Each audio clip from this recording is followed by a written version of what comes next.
Mr. Marston, I've been hearing about your plans. Have you, Miss McFarland? Yes, from Lee Johnson, to settle here and build a life for yourself. I'm afraid those aren't my plans. See, I already have a life. Well, I had one, and I'm trying to reclaim it. Or maybe what you could say is that I had two, and I'm trying to end one of them so the other can survive.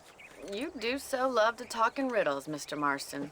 Do you do that, I wonder, as a substitute for having anything interesting to say? Probably, Miss McFarland. Oh, call me Bonnie, you fool. Call me Bonnie. Miss McFarland, I'm married. I have a son. I had a daughter, but she died. Years before that, I rode in a gang. We robbed banks, trains, held people ransom. We killed people we didn't like. Bill Williamson was in that gang. Now, if I don't capture my former brother in arms, great harm will befall my family. Now, I don't suppose any of this is very interesting to you, but I hope it explains why I wasn't so eager to talk about it. No, I do understand.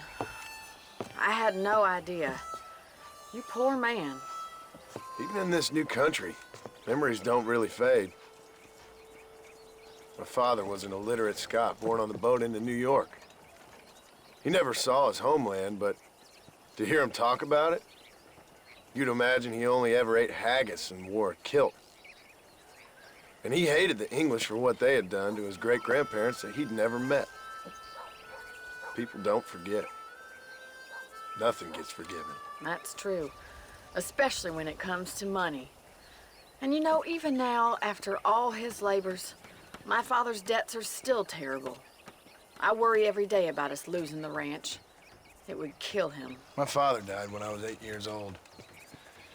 His eyes were, well, let's just say he was blinded in a bar fight south of Chicago. My mother died during childbirth. She was a prostitute, and he was her, well, I don't know what he was. So I was sent off to an orphanage and ran away and fell in with a gang. My word. What a difficult life you've lived. The leader of the gang taught me how to read, taught me how to see all that was good in the world. He was a great man in a way. But you killed people. Sure. And I've suffered for it. And that's the life I left, or tried to leave. Said too much, Bonnie. I'm an uneducated killer, sent here to do all I can do well.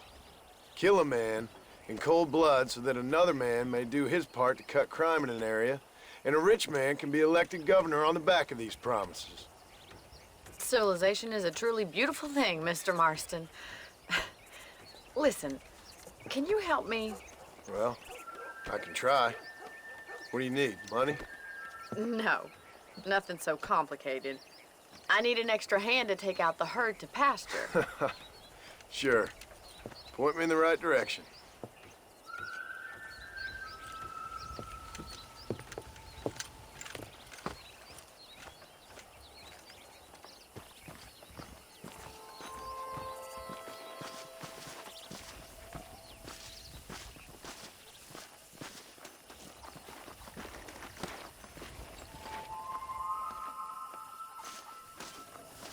Mr. Marston, let's get these cows moving. All right, let's head over to the cow pen. It's about time a budding farmer such as yourself learned how to herd cattle.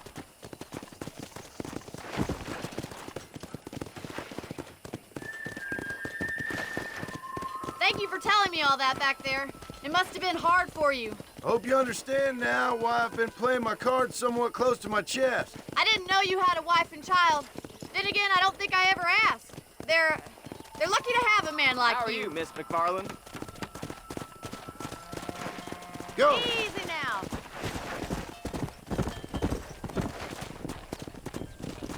He's got it! One moment! Go! Yeah. Load up now. Herd the cows down the road. Pretend you know what you're doing. Don't get senor.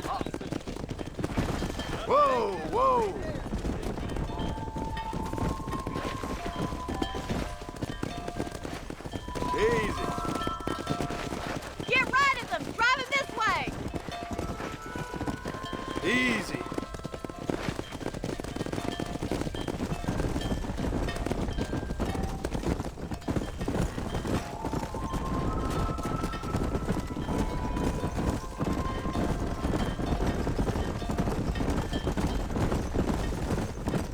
Hey.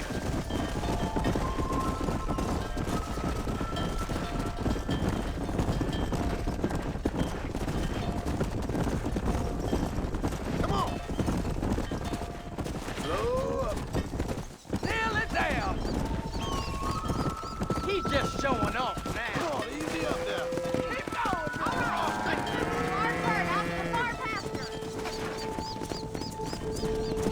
Whoa!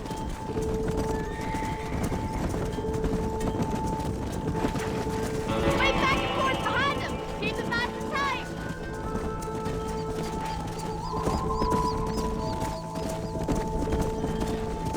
Come on. Whoa there.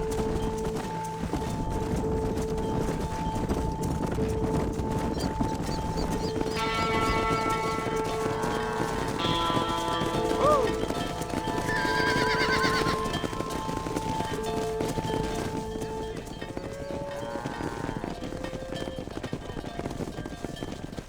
You're not bad with the herd.